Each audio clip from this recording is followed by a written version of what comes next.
Hey Sam, your stuff cheesecake at your wedding. Well, you can do with, if it's not, do it without. I don't want to know what that means. I want an actual surprise. Can you take us out for ice cream after? That's a real surprise. Oh, you're so nice, Rob. Yeah, thanks, Rob. Maybe if we keep saying that if it's actually going to happen, it actually will happen. Be our surprise. Oh, here we go. Don't make direct eye contact with the screen. Does it have eyes? Yeah. Those three little. Well, not this one, but if we went to like, One with the eye in it? I think of a book of the Bible with a Genesis, Yeah. first one. Yeah.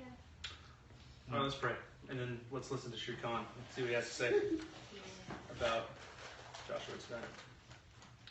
Lord God, again, I give you thanks for just again allowing us to meet, allowing us to get back into your word. And so, Lord, as we do, I just ask that again you speak to us and use this to help us, Lord, to help us to grow, to help us to just hear from you.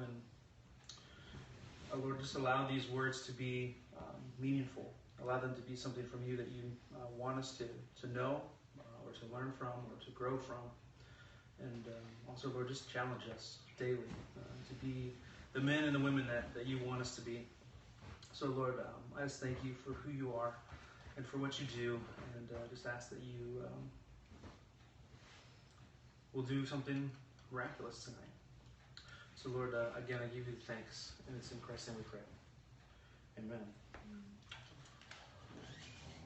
Now it came to pass when Adonizedek, king of Jerusalem, had heard how Joshua had taken Ai and had utterly destroyed it, as he had done to Jericho and her king, so he had done to Ai and her king, and how the inhabitants of Gibeon had made peace with Israel, and were among them, that they feared greatly because Gibeon was a great city, as one of the royal cities, and because it was greater than Ai, and all the men thereof were mighty. Wherefore Adonizedek, king of Jerusalem, sent unto Hoam, king of Hebron, and unto Piram, king of Jarmuth, and unto Japhia, king of Lachish, and unto Debir, king of Eglon, saying, Come up unto me, and help me, that we may smite Gibeon. For it hath made peace with Joshua, and with the children of Israel. Therefore the 5 kings of the Amorites, the king of Jerusalem, the king of Hebron, the king of Jarmuth, the king of Lachish, the king of Eglon, gathered themselves together, and went up, they and all their hosts, and encamped before Gibeon, and made war against it.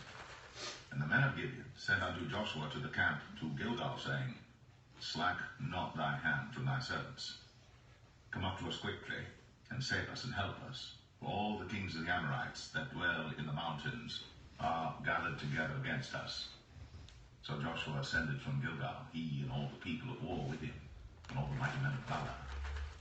And the Lord said unto Joshua, Fear them not, for I have delivered them into thine hand. There shall not a man of them stand before thee. Joshua therefore came unto them suddenly, and went up from Gilgal all night. And the Lord discomfited them before Israel, and slew them with a great slaughter at Gibeon, and chased them along the way that goeth up to Beth-horon, and smote them to Azekah and unto Maccadah. And it came to pass, as they fled from before Israel, and were in the going down to Beth-horon, that the Lord cast down great stones from heaven upon them unto Azekah, and they died. There were more which died with hailstones than they whom the children of Israel slew with the sword. Then spake Joshua to the Lord in the day when the Lord delivered up the Amorites before the children of Israel. And he said in the sight of Israel, Sun, stand thou still upon Gibeon, and thou, moon, in the valley of Ajalon. And the sun stood still, and the moon stayed, until the people had avenged themselves upon their enemies. Is not this written in the book of Jasher? So the sun stood still in the midst of heaven, and hasted not to go down about a whole day. And there was no day like that before it or after it. But the Lord hearkened unto the voice of a man, for the Lord fought for Israel. And Joshua returned, and all Israel with him, unto the camp to Gilgal. Thank you, Shirkan. Such a lovely voice. and how great it was? That's God. Is that God speaking? Yeah. No, it's Shikam. And man is speaking. I was gonna say it does sound like God. I don't know if God had a British accent. Just a habit. How crazy would that have been if Jesus had a British accent? Hello. How are you today? Would have freaked out all the Jewish people. No wonder they wanted to kill him. Why are you talking like that? What are you talking about? That made me want to listen to him all day. Not if you were Jewish. Why do They have more You accent guys against are British Jewish? people. There was Yeah, a- probably back then. Static in I'm there. pretty sure you guys are Jewish.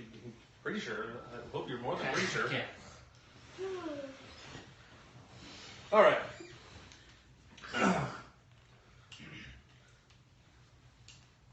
That was a weird tangent. Bless you. It's a boy. So, hopefully you tracked what went down in that story as we were looking at it, because now we're going to sort of focus in on a couple different groups, or a couple different groups. I want to say people, but that's, well, persons maybe I could say. But notice the beginning, right? There was this dude. His name was Adonai Zedek. See, Zedek. Zedek. I don't know. It's a deck. I'm gonna go with that. Zedek. No, it's not a CH, it's just a K. And so he's a king, right? And he goes to some of the other kings in the region and goes, listen, fellas. They've made peace with the Gibeonites. And that's not a good thing. So let's rally up our troops together and just crush them, man. Let's just end this once and for all, right? That's sort of the gist of the background of what's going on. Now, if you remember, before we get too far into talking about it tonight, we need to sort of talk about what we talked about a couple weeks ago when we last looked at Joshua and what happened in Joshua. And so these Gibeonites, how do they align themselves with Jerusalem? Or excuse me, not Jerusalem, with Israel. They deceived Israel, didn't they? They did. And told them they'd be their servants. Yes, because they, at first, they came to him and like, oh yeah, we're from really far away, and Look at our sandals and our moldy bread. exactly, yeah, the deception. They had Birkenstocks that probably looked like mine, and bread that Looked like mine. looked like some of the bread. Sometimes we would take the bread from Panera, and after a couple weeks, you don't eat quite all of it, and it's pretty not funky. That molds fast. Just FYI, in case you've never not tried. Bless you. Love from It definitely does. quick. Yeah. So, anyways, just be warned if you ever take that home and you don't get to it within like a week, you're pretty much it's gone. That's what I do. I just throw it out. You Stop take it. wasting all that money. Sorry, they would have thrown it out No, it's fine. Saturday night.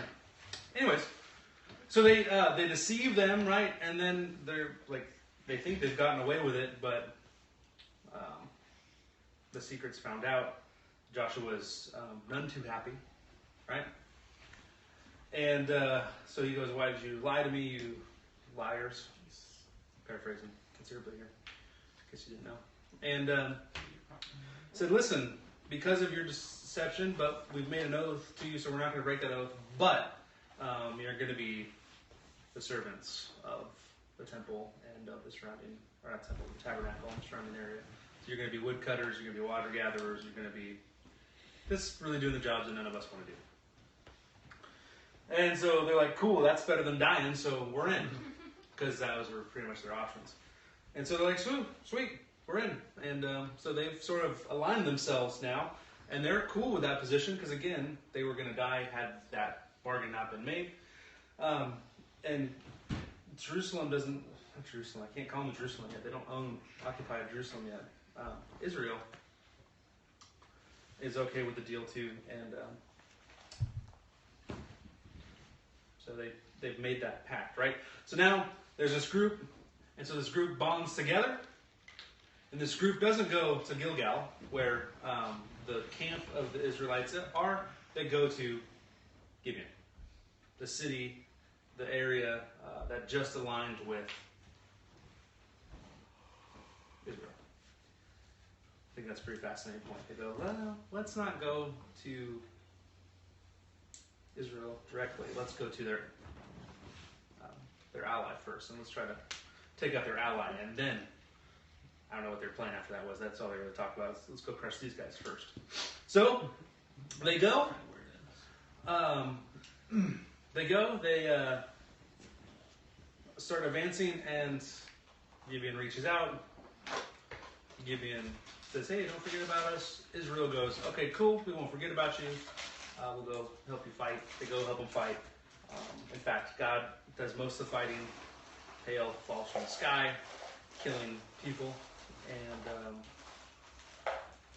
he even made the sun and the moon stop, so the day didn't even progress, so that vengeance could be had. Pretty miraculous turn of events here. But we'll get into all that. I just want to sum up in case you didn't quite get the smotes, because, that's a weird word. But anyways, sort of a general synopsis of what went down. But I want to first, I have a buffer slide. I want to first talk about our boy here, Adonai Zedek. And I want to talk about him because he's got a funny name. Does anybody know what this translates to in English?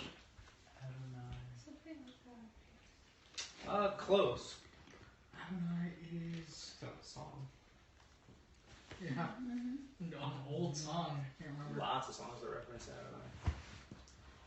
For good reason. It's a song I know. Which one was it? I notice it down a lot. Yeah, that probably. Adonai. No? Nobody knows? Nobody knows? No.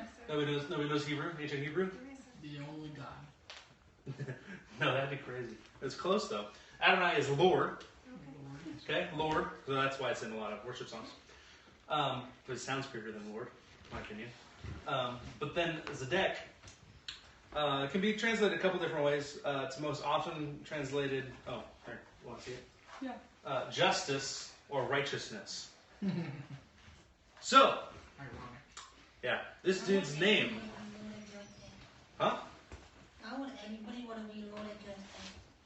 Well, that's his name. He is the Lord of Justice.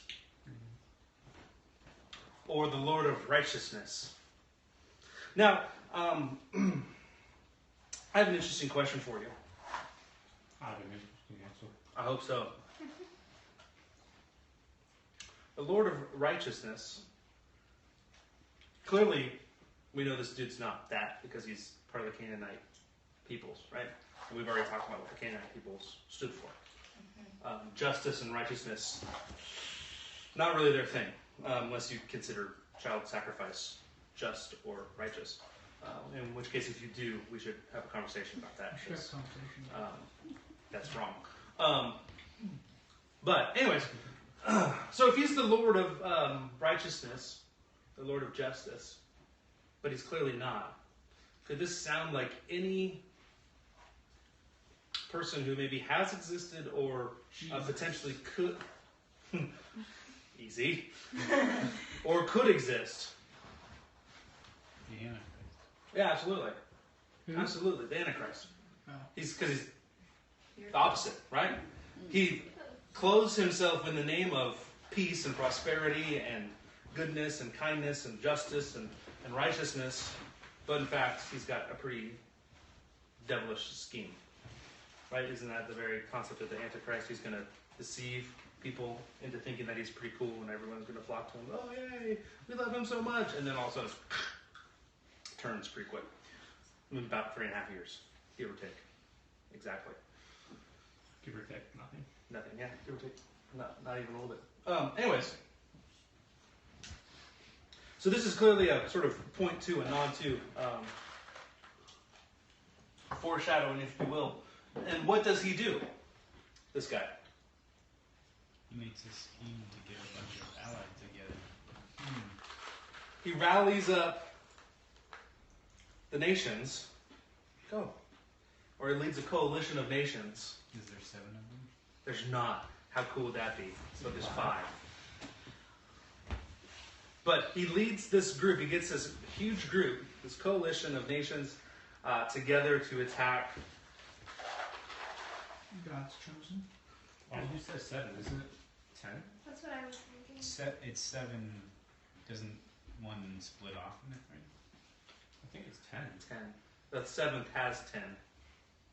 Doesn't it? I don't know. I'm not good at remembering those numbers. So remember, we're not thinking about the EU almost having 10.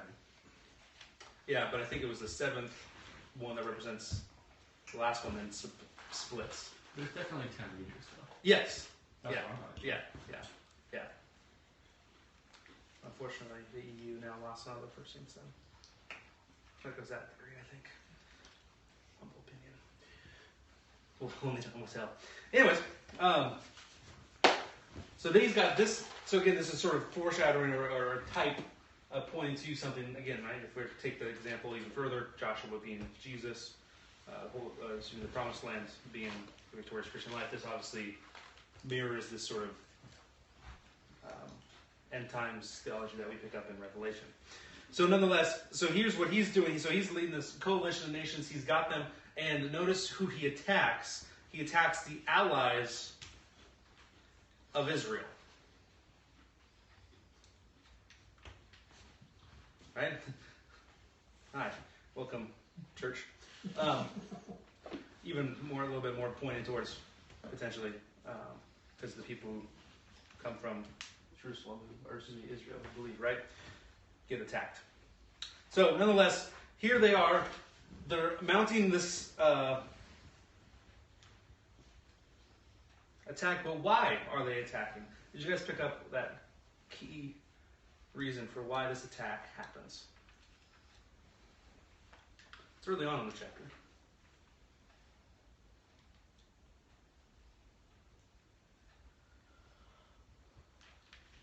Because the Gibeonites made peace with Israel. Okay? Because they feared them. And they feared them. Exactly. They feared them. They feared Israel. Now, this is critical. Notice their tactic. They are terrified of their enemy. And so what do? They run away scared little, chickens with their tail between their legs? No. They do. Tactics? You got kind of chicken head cut off and dog tail between legs. Yeah, combined. Sorry. Are you guys surprised? No. That was That was weird that they left together, right? Okay. Keep an eye on them. Make sure they don't do anything inappropriate over there, right? I know they're married, but still. Purple. Anyways. So they're motivated out of fear.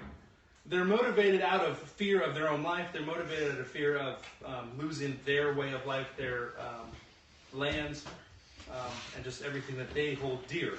And so they're fearful of Israel because they've seen Israel's victories. They've seen the victories come time and time again. They've seen crazy things happen, or they've heard about crazy things happening all the way back to Egypt, recorded in Exodus. And now they've seen, obviously, victories throughout through the wander in the wilderness. And now they've seen 2 major cities in the region fall, Ai and walls came tumbling down, Jericho, get destroyed. And so now they're fearful. So instead of just waiting their turn, they decide to flip the script and go on the offensive. We'll talk about that more a little bit later. But first I want to talk about Israel. Well, that picture really got distorted as it got bigger. It looks like the front 2 guys. Looks like they're Native Americans. It does. They don't. I was like, They're not supposed to. well, yeah, because if you look further down the line, you're like, oh, okay, I Yeah. understand. But right then and there, like, Yeah, in the small picture, they don't look Native American. so those are Roman? I don't know exactly where they're from. They look pretty Roman to me, though. They look very Yeah. Roman. I couldn't find ancient Israelite warriors. It was I hard to. couldn't find pictures of the ancient Israelites? No. It's like they didn't have cameras back then. Well, they didn't have Romans either, but there've been way more movies made about Romans than Israel. I All don't the way know on the why. left, Matthew.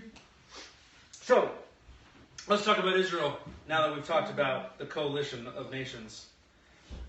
They came to aid the Gibeonites. Now, let's put our thoughts. Let's put our Pinky hat? no. Let's put our feet in the shoes of the Israelite. Do I take off my shoes? No, I'll do it for you because I have my Okay. shoes off. Where's your sandals? I don't know. You Took need them off a them. while ago and never put them back on. Mm. I live here, so I just get comfy. So, let's try to walk a mile in their shoes if we can for a minute here. So they've made a deal, right, with the Gibeonites. A deal that they're not really particularly probably too happy about. I mean, they got some servants, slaves sort of out of the deal, so that's pretty good. But at the same time, they've been deceived and bamboozled. Not exactly the kind of people that you want to deal with on a regular basis, because if they've lied to you once, how willing are you to trust them again? And so the pact was, we won't hurt you. Right? That was the pact. Not, we'll keep you safe from everybody. The pact was, we won't hurt you. So how easy would it have been to be like, oh, dodge that bullet. Yeah, we'll come help you. Oh, we got there too late. Darn, you died. Oh, bummer. Right? They could have done that. But instead, they take this pact that they've made and they followed it not just to what it said, but they really followed it to the heart of the pact. Right? The essence of the pact. The pact, yes, said, we won't hurt you.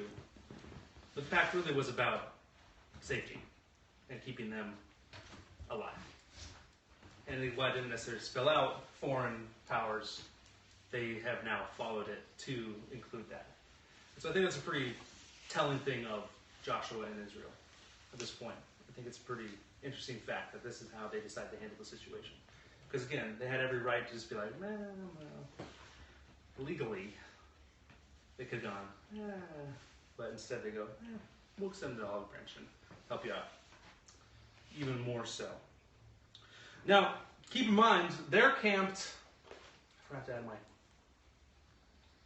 map. You know, I forgot to do something. They're camped at Gilgal, which, if you remember, is right about where they crossed the Jordan. And if you remember, if you can picture the region in your map or in your head from the maps we've seen before, or if your Bible has a map. Does this help? Even a little bit? For sure. I can probably Yeah. see everything. Sweet. I'm just kidding, it's all glare. No, I'm going to go with your first answer. So, let's see. Gilgal's not on this map because this is a wrong map. Hold on. Oh, that was the problem. Yeah, right? Jordan River, it's not on this map either. But that's the 12 tribes. Oh, conquest of Canaan. There it is. Oh, cool. There it is. Alright. So there's the right map. So here's where they camped here, way down here in Gilgal, right? Down here low. Down here by the, that's the Dead Sea. Yeah, that's the Dead Sea. And now, making sure I have my AI's there. Oh, AI's there.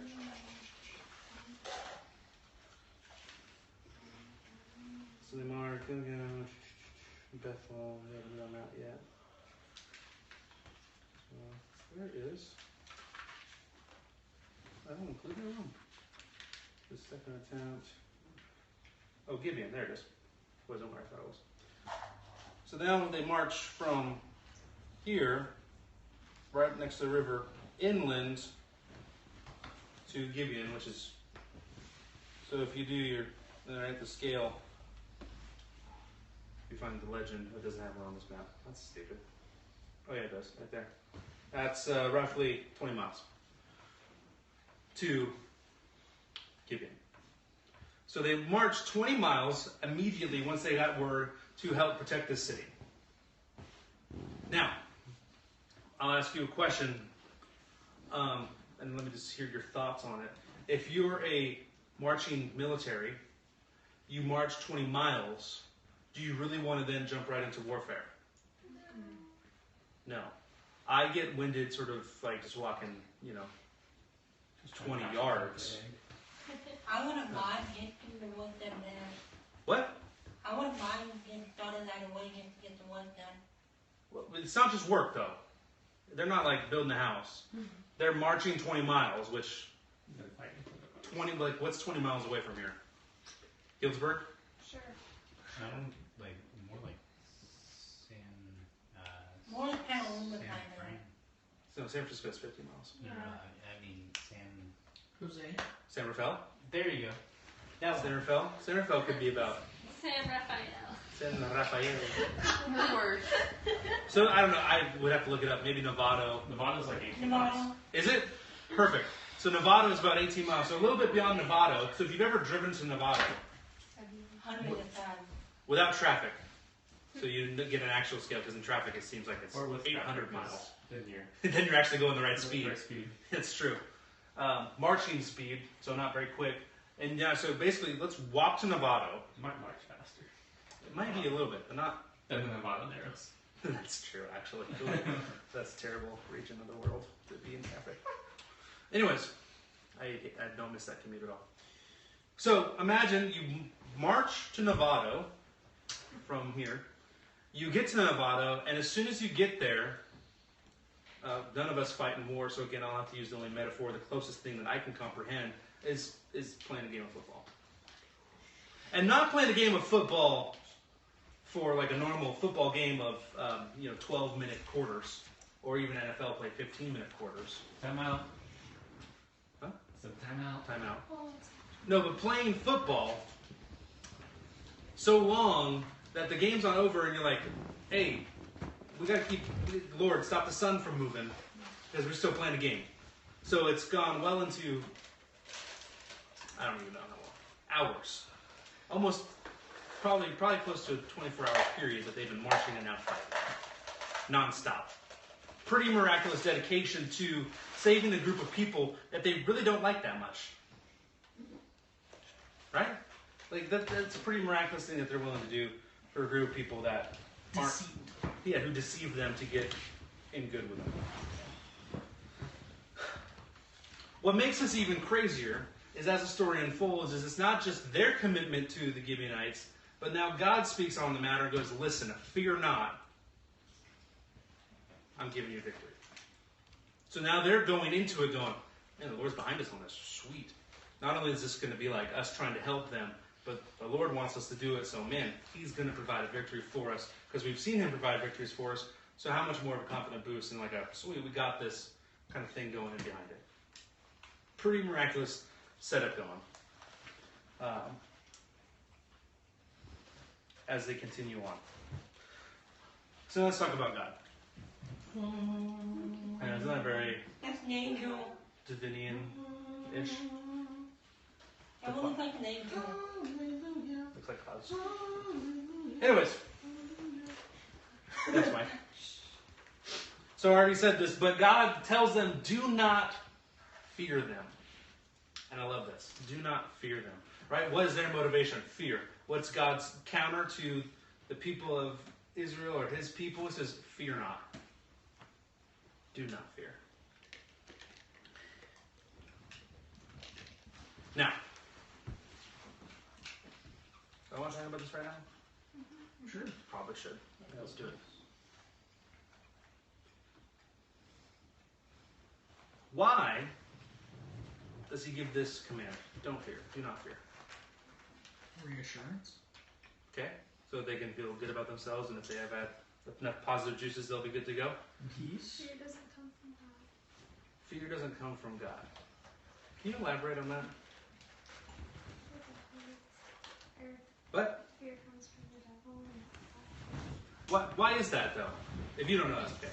Or if you don't. love is the opposite of fear, and God is love. Okay? But what also is the opposite of fear? Strength. Confident. Courage. What goes with Peace. faith, right? Confident. Peace. What? Doesn't it go with faith? Absolutely. You can't have fear. Confident. Well, Faith and fear are opposites. Absolutely. Can't. Yeah, never mind. You got the Faithfully philosophy. move forward. What? I feel like you I can said have we gotta both. faithfully move Yeah. forward.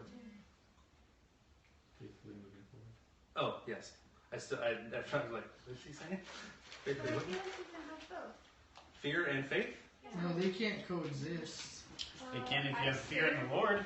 Well, yes, but we're not talking about that kind of fear. We understand those are different.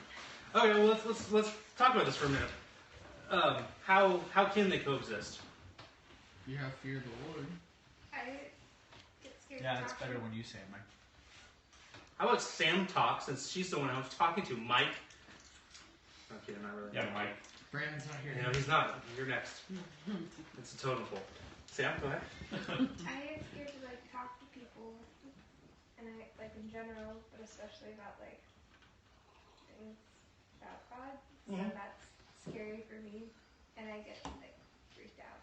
Absolutely. But I still do. So I feel like that's things to be together. But whatever. Anybody want to tackle that? Because it can be both. Wait, what is he saying? She said that they can sort of coexist because she says that she's opening up here. So this is good. Don't be direct over this. Is that she's fearful about sharing the gospel or talking about God, godly things to people, but yet sometimes she still does it. So is that them jiving together? No, your faith Yes, conquers your no, fear that's in that and instance. that's so. But they're still together. Yeah, It's but, not like they were like but resting. that's the battle. Is the fear is a lack of faith in God, and a lack, because we all have this, is a lack of faith in God. Like God will bring you through and help you through sharing the gospel. So you moving forward in faith and sharing with them is overcoming the fear of that. So they're not jiving together. The fear is still trying to counteract the faith, but the faith is overcoming the fear. You're just looking at it too different. But It's even like, if you what want you say is to- right, but what she says is also right. Because she's Yeah. seeing it as like it's doesn't mean it's not there. It's still there. That's Right. what she's saying. Right. Yeah, I see what's there. I mean, there's But a even little. if you are feared, God's gonna put the words for you to tell that person to make it to the point where you're not scared anymore. Sometimes not. Here's the tricky situation of what we're talking about now. Because again, I see the argument here about, well, did they drive or whatnot, but It's just a different perspective. right, it's a different perspective. I see what you're saying. But if we're going to break down the concepts in a purely grammatical concept, right? Fear and faith are not friends. No. They're opposites, right? And yes, do we feel fear? Absolutely. Do many of us get intimidated by a situation or scared of the situation and just outright have fear? Yes. But is fear the godly response? No. Absolutely not. No. And we know that, right? And so we know, and as David is laying it out, is like that's exactly the concept, right? If we have fear, do we let fear win and we get talked out of what we're doing because we're fearful of it? Or do we fight against that fear and do what God's calling us to do, to be faithful to what He's calling us to do? And so that's sort of the wrestling match between the flesh and the spirit and all the things that are going on eternally. Like someone gave me a good visual about it. It's like when you go to like sit like in the pews at church, you don't check the legs before you sit in it. You have faith that it's going to hold you, so you just sit. So it's like if you have a fear it might break, do you check it or do you just trust? It'd be like, that's kind of, I guess, the difference. Like if you trust the Lord, it's like you might have that fear, but you're not going to go checking all the legs. You're just going to trust. So that's the visual they gave me, and so it's like, No, it's a I don't know if that makes sense to everyone else. But. no, it's an awesome visual. I mean, it's an awesome example because whoever looks at a chair and like just immediately, Hey, you just. Depends on the size of the chair. that's true. Or like when you go start your car, but it depends on what kind of car you have. This But chair most of the only time has you think 3 it's legs. gonna start. You don't even think about it. You just, Because it's always shocking, right? When you go and sit in a chair that, as you approach it, you're like, oh yeah, this chair's gonna hold me. And then you sit in it and it doesn't. That is like one of the most shocking experiences. I just recently did this, by the way. It was terrifying. It was this. It looked good, but it was not what I thought. But it was so embarrassing. The chair. I mean, being a fat guy and then sitting in a chair and breaking is just so embarrassing. So does that give you fear? Luckily, nobody was there to okay, stop well me. that's a bad example then for Well, no, it's. Rob's chair breaks. But Does that give you fear about sitting in every other chair just because that one No, failed? no, absolutely not. at that place maybe a little bit. Because Understandable. they're old and never mind. We don't need to talk about me breaking chairs anymore. But I mean, it's a valid point because most of us see chair, couch, sit, totally got confidence in the world that a chair is going to support us.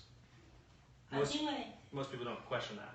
I feel like sometimes we want to share the gospel, but at the same exact time, it doesn't matter if they're our sons or not. We get scared because of what people are gonna say. Absolutely. And that's literally how I feel every single time. Welcome to the club. You're in good company. Hi. You're in good company. I get scared. Yeah. Now, I'm going to be really honest with you guys. Sitting here used to scare me to death. Sorry. Not you guys in particular, but sitting in front of a group of people and trying to lead a Bible study, my heart used to just like pound, crazy nonsense. I remember the first time I had to do a presentation in school. I was in junior high. And it was the first time I ever had to do a presentation in front of a class. And it was a stupid book report. I literally couldn't stop my legs from shaking. I was so nervous. I was so scared. So when God said, listen, Rob, I'm going to use you to be a teacher,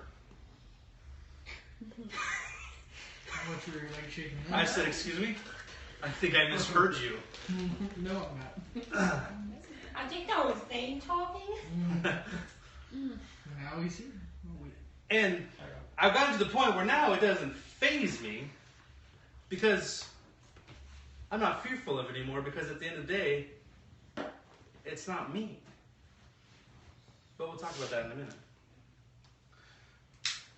Just keep that thought in your head. Hailstones from heaven. The old King James didn't call them hailstones; it's called them stones. Stones from The heaven. stones from heaven. I think it alternated. Did it? Okay. But so you got these hailstones or the stones from heaven. I love how brief it is.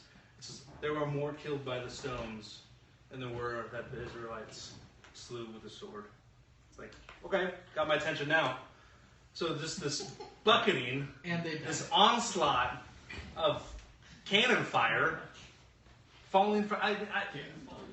Have you ever been in a hailstorm? Yes. Yeah. Right, like Yes. I grew up here, right, and so like hail when it hails is not Scary. that scary. Like it hurts a little bit. You're like, oh, what the? Oh, never mind. It's not It's cool. You go out and look. Like Yeah. it hurts, but No. like not to the point where it's like gonna hell nonstop. Right, When I was in Tennessee, you got hailstones like that big. right. Golf balls. I mean, I've seen some big ones and like they dent cars and things, and I can only imagine.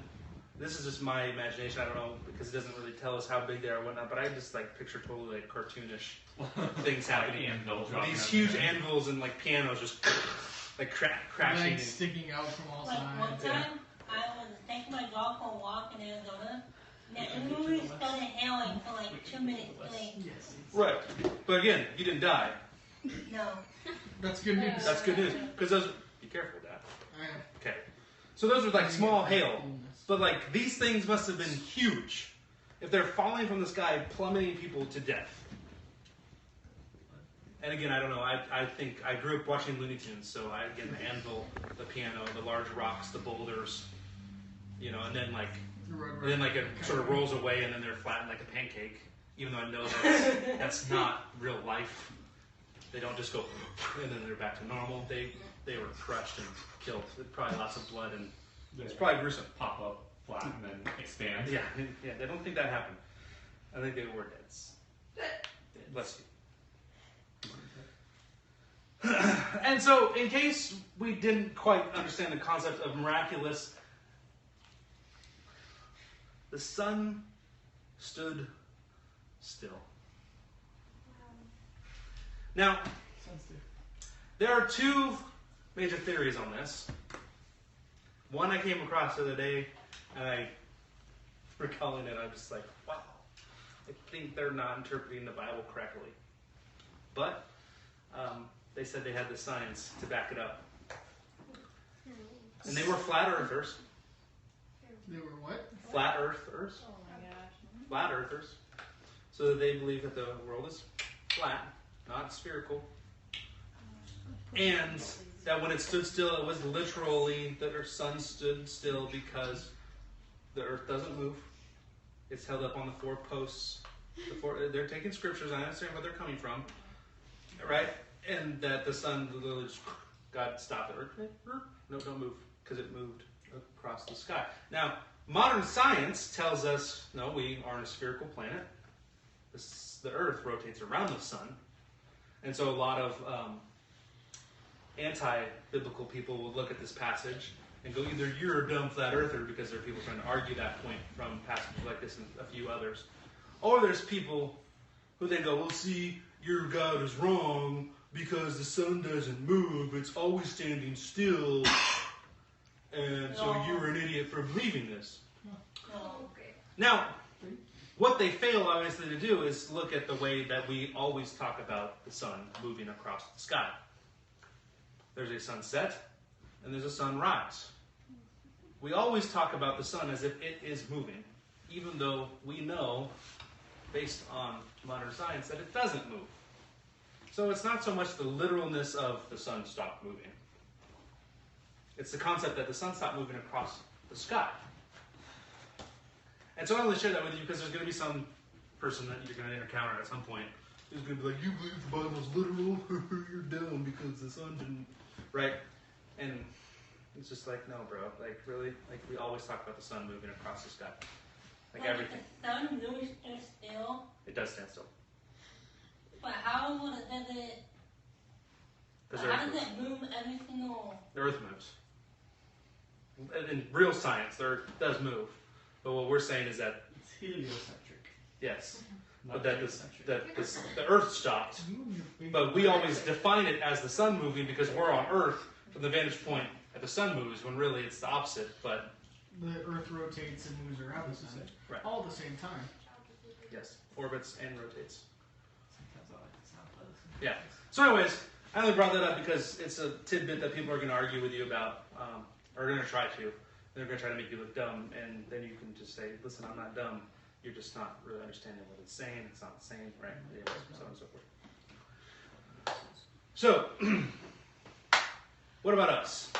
How do we fit into this narrative? How do we fit into what's going on? Well, we really don't, because we're not ancient Israelites. But what we can glean from this story as Christians today. There's the sun. Who's young? It's standing. It reminds me of You the sure sun you're not feeling. in the sun? Never. Wow, sun stuff. No, You but said that's... there's a surprise. So here's the thing: is that this is just a foreshadowing of in September they're gonna have a sun. That's my guess. That's my guess. That's my prediction. Crazy. You guys know if you're wrong, we have to stone you both to death. I didn't say I prophesied it. I said it's my prediction. There's a difference. Prophesying is saying with confidence. Prediction is saying, this is what I think. You sounded pretty confident.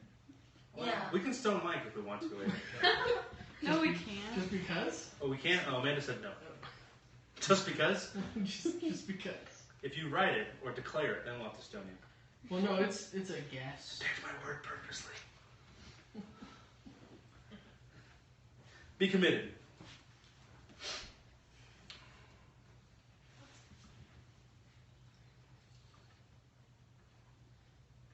Israel was committed to the Gibeonites. They were committed to the promise that they had made. They were committed to what was going on in this situation. So much so that they traveled a great distance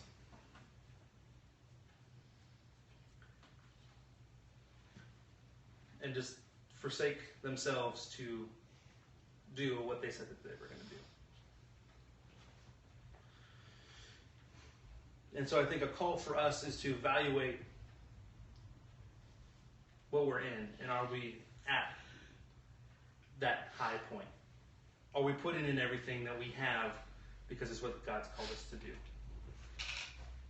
I'm serving in this ministry, or I'm doing this particular thing for the Lord, whatever it might be. Am I putting my all into it? Am I committed to it? Have I gone and said, this is my very best, and this is my best foot forward? when I get the call at 3 a.m., am I marching 20 miles and then fighting a war for somebody, or am I not? That's the question that I think this asks us. Are we committed to the promises that we make to God and to other people? Are we committed? Go the extra mile. This goes back into, again, the pact or the deal that they made with the Gibeonites, right? The Gibeonite pact was, we won't hurt you. Lawfully, they had every right, and I choose that word very purposely, lawfully, they had every right to go, well, we're not hurting you, so, bummer, dude, you're going to die, and then we're done dealing with you. But instead, they took the gracious road and said, I know that our pact says we won't kill you, but grace is bigger than just the law, and so we're going to actually protect you and keep you safe. And so they're not only then meeting them at the point of where they have to, but they're going up above and beyond. Right? It's like how academics is supposed to be. Right? In school, it's supposed to be a C is average. I know it's not how it really works, but this is how it's supposed to work. A C is supposed to be, yeah, you did a good job. You did everything you were supposed to do. Good job. B's and A's are, well, you did a little bit more for a B. You went above a little bit. An A, man, you hit the mark and then went 2 steps above. You really exceeded. Now, obviously, I know our system's a little broken. It doesn't quite translate that way anymore. At all, I know. But that's originally its concept. And so that's sort of what I'm getting at is you can measure up to the letter of the law and go, yes, I have done what I said I was going to do. Or now we can take the next step up and go, yeah, I can do a little bit more. I can sacrifice a little bit more and help them out a little bit more. If it sounds really similar, I'm sorry, they are very similar concepts. And now I want to get into this a little bit more. Fear not, God is faithful. Always. Now,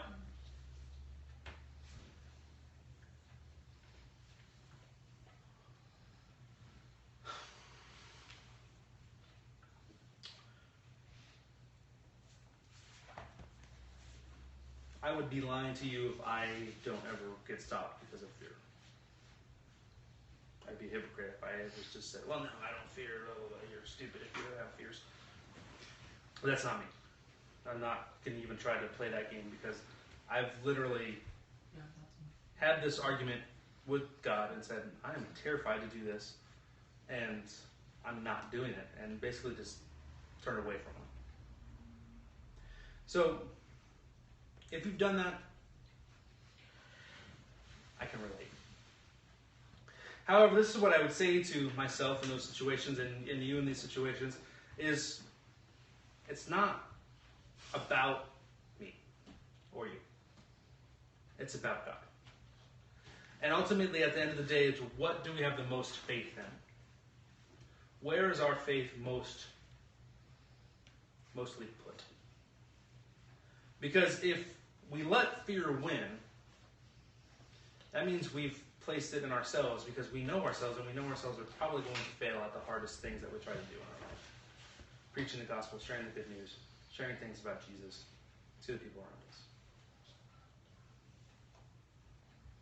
I remember having, sitting with close family members or friends and being like, I need to share with them about Jesus, but it's so hard, they don't understand, and you talk yourself out of it, but really it's just you're scared to be rejected by that person. And so the question is well, when am I putting my trust in that thing, that wanting to trust in myself to do it right, or am I going to put my trust in Jesus, that at the end of the day, if win, lose, or draw, God is faithful. My outcome doesn't matter. It matters only what God does. And I'm going to just be faithful in that. Right? I'll use an example. Hopefully, my sister won't be embarrassed by this story. I didn't get permission to share this with her. Is she watching? I don't know. Good. But you guys know I didn't grow up in a Christian house. My sister didn't grow up in a Christian house, right? Because we grew up in the same house. Okay? Just to clarify that. Okay. Just in case you were confused. Now, I became a Christian at 16. Right? I was overzealous at first, and I called it the spawn of Satan. And that is the worst. I did. I really did. That is the worst evangelical technique I've ever deployed.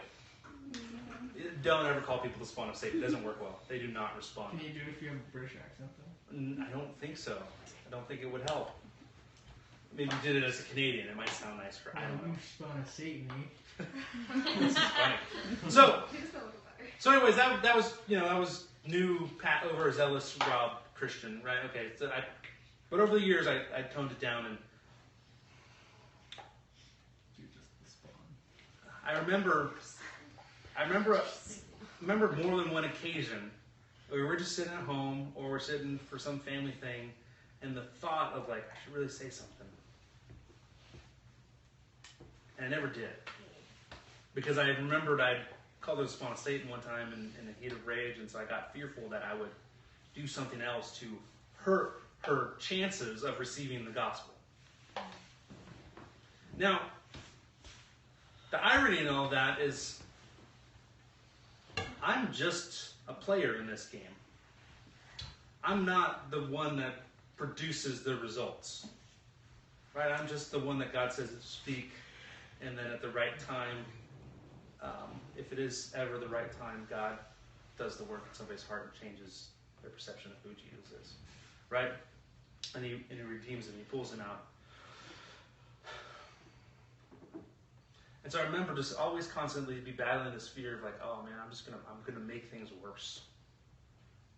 I'm gonna blow it. I'm gonna do all this selfism, all this worry, all this doubt that I'm gonna make it worse, that I'm gonna blow it, that I'm, all these things. And then finally got to the point where I realized it doesn't really matter what they think of me. It matters who I trust. And so it got to the point where it's like, I just got to trust God. So I said, okay, listen, so if they hate me about this, that's okay. At least I'm now doing what I'm supposed to do. And so I shared things with my sister in more positive ways, and nothing really ever came of it. And I remember I was just like, okay, I'm doing what I'm supposed to do, but they're still not seeing results. I was like, well, why not? And again, I was focusing on the wrong thing. I was focusing on the wrong person. I was thinking that I could say the right thing to make them believe. Nope, I don't have the right thing to make them believe. That's going to be something that God's going to do in their heart. Is it because I say something? It could be something that God uses that I say. It could be something that somebody else said. Who knows? It could have just been God just speaking directly into their heart when they weren't even with anybody. I don't know my sister's conversion story. We've never really asked her. Never really gotten into it with her about it. She just said, yeah, I believe. And she was going to church, and then she's like, hey, I'm going to get baptized. And now we're talking about it. She's like, yeah, I see who God is. And I was like, so I don't question it, because I'm fearful that I'll mess it up. See? Yeah. Full circle. Is it a good thing to trust God, but trust your Christian friend too? If they're giving you good advice, Trust but verify. trust and verify. If I say do drugs, that's probably not the best advice. And I would turn to Galatians chapter 6 and say, this is not a good thing to do, Mike. Right? And so, I mean, I think of like the examples of the great martyrs in history. I think of the men and women who feared not. You guys ever seen the movie Into the Sphere? Okay. Well, it's about a missionary. I know the story though. Okay, you do? Yeah, so about a missionary who goes to like Southeast Asia or something like that, where there's very tribal people, and he feels confident that the Lord wants him to go and preach the gospel. And people are like, don't go, dude, you'll die. And sure enough, he goes and he dies. See, they kill him. Later, I think it's his wife or maybe his son. I can't remember. I don't know the story that well. Wife goes because she feels like the Lord I think wants. it's South America. Is it South America? I can't remember. I I think don't it's know. Brazil. I can't remember all the details. But nonetheless, so then she goes, and they are able, and then the people get, and the nation or the village repent, and they put their faith in Jesus, and they didn't fear their own life, their own mortality. And like I just finished a biography about Dietrich Bonhoeffer, who was a German theologian during the reign of Hitler. Dietrich Bonhoeffer, you should know him. Who is that? I'm gonna hurt you. It's like a book. I gave him a book by Dietrich Bonhoeffer to read, so that's why I'm especially mad at Mark. Dietrich Bonhoeffer. I know who he is. Good, thank you, David. You're my favorite Me out of too. these two. Wow. Oh, do you? No. I Just do. own it. Just own it. No. You guys should know. I mentioned him in my sermon last time I preached on Sunday. Oh. You sermon? Was I there? Yeah. I know you I preached don't well. think so. Thanks. Oh, it's one we were talking. I know. Taking all Nonetheless, the- let me tell you a quick story about Dietrich Bonhoeffer. So he is a German pastor in Germany as Hitler is gaining power and as he becomes the Third Kaiser. Reich.